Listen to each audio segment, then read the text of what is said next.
नमस्कार, स्वागत है आपका और मैं हूं आपके साथ सपना दीपक मद्देशिया। बुलेटिन का आगाज करेंगे सारहा में टोगलेन चैरिटेबल ट्रस्ट के 20वें स्थापना दिवस के उपलक्ष्य पर वार्षिक समारोह का आयोजन किया गया, जिसमें बतौर मुख्य अतिथि राज्यपाल शिव प्रताप शुक्ल ने शिरकत की।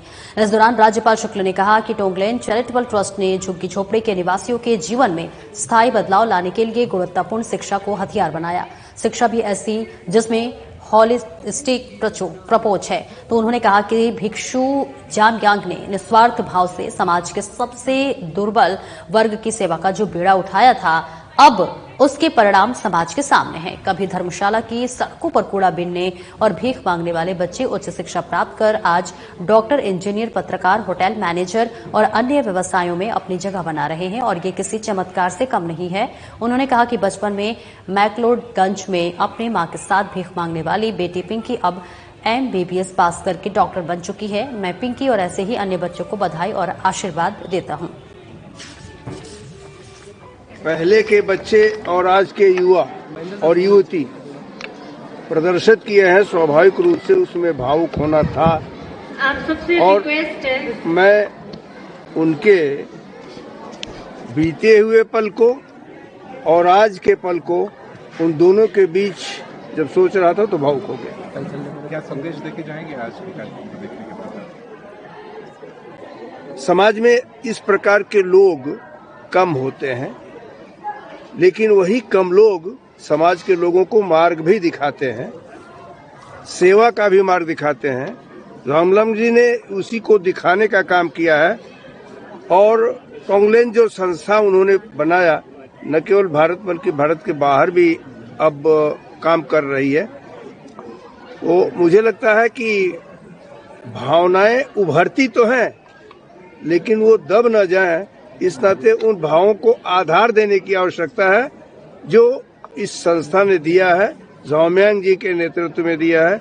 मैं निश्चित रूप से सबको इससे जोड़ने के लिए प्रयत्न करूंगा कि वो इससे जुड़ करके और ऐसे लोगों को, ऐसे बच्चों को जो इस प्रकार के गरीबी की स्थिति में रह रहे हो, उठाने का काम। और पूर्व विधायक बंबर ठाकुर ने कहा कि प्रदेश कांग्रेस सरकार के 2 वर्ष पूरे होने का जश्न कार्यक्रम 11 दिसंबर को बिलासपुर के लुहणु में भव्य रूप से आयोजित होगा और इस कार्यक्रम को सफल बनाने के लिए कोई कसर नहीं छोड़ी जाएगी। इस कार्यक्रम में 25,000 से अधिक कार्यकर्ता भाग लेंगे और इस कार्यक्रम में मुख्यमंत्री बिलासपुर जिले को करोड़ों की सौगातें देंगे। इस बात का निर्णय पिछले दिनों शिमला में मुख्यमंत्री सुखविंदर सिंह सुक्खू ने लिया है, जिसमें उनके अलावा कैबिनेट मंत्री राजेश धर्माड़ी, पूर्व मंत्री रामलाल ठाकुर और PCC महासचिव विवेक ठाकुर कुमार मौजूद रहे। इस दौरान उन्होंने बिलासपुर सदर चुनाव क्षेत्र की समस्याओं को लेकर ज्ञापन भी सौंपा। पूर्व विधायक बंबर ठाकुर ने कहा, इस दौरान उन्होंने प्रमुख रूप से पिछले काफी वर्षों से लंबित बैरी दडौला पुल के निर्माण के मुद्दे को मुख्यमंत्री के समक्ष रखा, जिस पर उन्होंने इस पुल के निर्माण कार्य को शुरू करने का आश्वासन दिया और अधिकारियों को संभावनाएं तलाशने के निर्देश दिए। माननीय लोकप्रिय मुख्यमंत्री श्री सुखविंदर सिंह सुक्खू जी की जो नीतियां हैं, जो जन कल्याणी नीतियां हैं, जिनको लेकर के भाजपा बुखलाई हुई है और पर्सनल अटैक कर रही है, उसको लेकर के पिछले कल हम बिलासपुर के चारों नेता माननीय धर्माणी साहब और रामलाल जी के नेतृत्व में मुख्यमंत्री जी से मिले। उन्होंने पूरा दिन बिलासपुर के नेताओं को दिया विकास और बिलासपुर में करोड़ों रुपए की सौगात देने के लिए उन्होंने जो है वो अधिकारियों को निर्देश किए, खाका तैयार करने को कहा। बैरी दडौला पुल की जो बड़ी लंबे अरसे से डिमांड चल रही है, जिसका फाउंडेशन स्टोन भी वीरभद्र जी ने रख दिया था, भाजपा सरकार ने उसको लटकाया। उस पुल को भी बनाने का आश्वासन उन्होंने दिया। भाखड़ा विस्थापितों को आज तक प्लॉट नहीं मिले। इस पुल के माध्यम से हम शहर को एक्सपेंड करेंगे, बैरी दडौला की तरफ को, वहां 2 सेक्टर बनाएंगे। हिमाचल में घाटे में चल रहे टूरिज्म के 18 होटलों को बंद कोर्ट के आदेशों के बाद बीजेपी विधायक रणधीर शर्मा ने कांग्रेस सरकार पर बड़ा जुबानी हमला बोला है। उन्होंने कहा कि खनन माफियाओं के सरगना हमीरपुर में हैं, जिनको मुख्यमंत्री का संरक्षण प्राप्त है। ईडी की गिरफ्तारी इस बात का सबूत है। बीजेपी विधायक रणधीर शर्मा ने शिमला में पत्रकार वार्ता कर कहा कि हिमाचल की वर्तमान सरकार हर क्षेत्र में फेल साबित हुई है। रणधीर शर्मा ने कहा कि हिमाचल भवन की नीलामी के आदेशों के बाद मुख्यमंत्री पूर्व की सरकार पर दोष लगा रहे हैं। ये सरकार 64 करोड़ रुपए देने में नाकाम रही है। उन्होंने कहा कि न्यायाधीशों पर टिप्पणी करने के बजाय सरकार का पक्ष न्यायालय में सही तरीके से न रखने वाले अधिवक्ताओं से जानकारी लेनी चाहिए। रणधीर शर्मा ने आरोप लगाया कि वर्तमान सरकार में माफिया का दबदबा है। पिछले कल मुख्यमंत्री के हल्के से ईडी द्वारा की गई 2 गिरफ्तारियों से साबित हो गया है कि खनन माफियाओं को मुख्यमंत्री का संरक्षण प्राप्त है। हिमाचल प्रदेश की वर्तमान कांग्रेस सरकार द्वारा लिए जा रहे फैसलों और माननीय उच्च न्यायालय द्वारा दिए जा रहे निर्णयों से ये साबित होता है कि हिमाचल प्रदेश की कांग्रेस की सरकार हर फ्रंट पर फेल है, हर क्षेत्र में विफल हुई है और हर दृष्टि से नाकाम सिद्ध हो रही है। भारतीय जनता पार्टी लगातार आरोप लगा रही कि यह सरकार माफिया राज के दबाव में काम करती है। इस सरकार में माफियों का दबदबा है, चाहे बात खनन माफिया की हो, चाहे ड्रग माफिया की हो, चाहे वन माफिया की हो, चाहे भू माफिया की हो, और यहाँ तक कि इस सरकार के कार्यकाल में तो तबादला माफिया भी सक्रिय हुआ है। और हिमाचल सरकार के मुख्य सचिव प्रबोध सक्सेना ने स्टेट लेवल बैंकर्स कमेटी की बैठक के बाद मीडिया से अनौपचारिक बातचीत की है और इस दौरान उन्होंने कहा कि हिमाचल सरकार प्रदेश की वित्तीय स्थिति सुधारने के लिए कड़े कदम उठा रही है। प्रदेश में ऐसा पहली बार हुआ है किसी सरकार ने इतने कड़े कदम उठाने का साहस किया है। वर्तमान सरकार इस स्थिति से उभरने के लिए बहुत से ऐसे निर्णय ले रही है जिसे 50 वर्षों से में किसी भी पूर्व सरकार ने लेने से गुरेज किया है। उन्होंने कहा कि हिमाचल की वित्तीय स्थिति के बारे में जो भी कहा जा रहा है उनमें कुछ भी नया नहीं है। उसे वो तब से देख रहे हैं जब से उन्होंने नौकरी ज्वाइन की है। इसी के साथ उन्होंने कहा कि ये एक निरंतर संघर्ष है जिससे कि निपटने के लिए सभी सरकारें प्रयास करती हैं, इसलिए ये कहना अनुचित होगा कि वित्तीय स्थिति सिर्फ आजकल की खराब हुई है। ये जो एक प्रश्न है ये बहुत बड़ा प्रश्न है।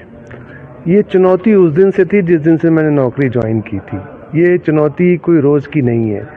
आपको ये समझना होगा कि ये एक निरंतर संघर्ष है और सभी सरकारें इसमें अपना पूरा प्रयास करती रही हैं। तो ये जो स्थिति है ये कुछ चर्चा में ज़्यादा आ गई है। ऐसा नहीं है कि कुछ अचानक हो गया है, कि कुछ अनयूजुअल हो गया है, कुछ सरप्राइज आ गया है, क्योंकि हम लोग जो है ना, हिमाचल जो है उसमें आपको ये देखना पड़ेगा कि हम लोगों जो है वो बहुत हद तक प्रभावित होते हैं फाइनेंस कमीशन से। फाइनेंस कमीशन का जो अवार्ड है वो 5 वर्षों के लिए आता है। तो ये अवार्ड जो था उसको आए हुए 3 वर्ष हो गए हैं। तो जिस दिन पहले दिन अवार्ड आया था उसी दिन मालूम था कि पहले वर्ष में क्या होगा, दूसरे में क्या होगा, तीसरे में क्या होगा, चौथे में क्या होगा और आने वाले वर्ष में क्या होगा। और पूर्व विधायक राजेंद्र राणा ने मुख्यमंत्री सुखविंदर सिंह सुक्खू पर तीखा हमला बोला है। जी हां, आपको बताते चले कि ये बड़ा प्रहार किया गया है और इसी के साथ साथ उन्होंने मुख्यमंत्री पर आरोप लगाया है कि वो अपने विधानसभा क्षेत्र के इस कुख्यात खनन माफिया से संबंधों को लेकर जनता को गुमराह कर रहे हैं। राणा ने मुख्यमंत्री की सफाई को पूरी तरह खारिज करते हुए कहा कि ये संभव नहीं है कि जिस व्यक्ति को खुद मुख्यमंत्री ने कई बार अपनी गाड़ी में शिमला ले जाकर वीआईपी ट्रीटमेंट दी हो, उसके साथ उनके कोई संबंध न हो। वहीं राजेंद्र राणा ने दावा किया कि ज्ञानचंद उर्फ ज्ञानू को मुख्यमंत्री की गाड़ी में शिमला ले जाते हुए और उसे गाड़ी का दरवाजा खोलकर खास मेहमान की तरह स्वागत करते हुए वीडियो क्लिपिंग्स आज भी मौजूद है। उन्होंने सवाल किया कि मुख्यमंत्री इन क्लिपिंग्स पर क्या सफाई देंगे। राणा ने कहा कि प्रदेश की जनता अब मुख्यमंत्री से स्पष्ट और ठोस जवाब चाहती है, न कि गोलमोल बयानबाजी।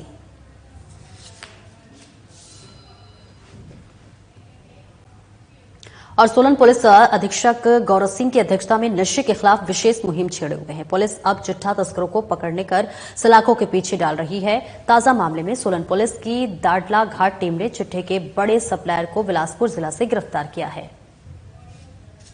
2 आरोपियों को 10 ग्राम चिट्टा के साथ गिरफ्तार किया था और इनसे बैकवर्ड लिंकेज की इन्वेस्टिगेशन की गई, जो इसमें पता चला कि ये ट्रैफिक इस कॉन्ट्राबैंड का जो सप्लायर है वो बिलासपुर के पंजगाई का निवासी आरोपी पिंटू है, जिसके खिलाफ जो है 41 मुकदमे पंजीकृत हैं। जो और हिमाचल प्रदेश में 1.5 माह से सूखे की स्थिति बनी हुई है। प्रदेश में मानसून 2 अक्टूबर को रुखसत किया है, जिसमें कि पूरे प्रदेश से बारिश नदारत रही है। हिमाचल प्रदेश में 2016 की ऐसी स्थिति बन गई है कि जब नवंबर माह में भी बारिश नहीं हुई है। तो हमारे पास मानसून का विड्रॉल हुआ था, उसके बाद से ही कोई खास रेनफॉल एक्टिविटी हमारे पास में अक्टूबर के महीने में हुई है और नवंबर के महीने में भी 19 तारीख आ चुकी है, कोई खास एक्टिविटी हमारे पास नहीं हुई है।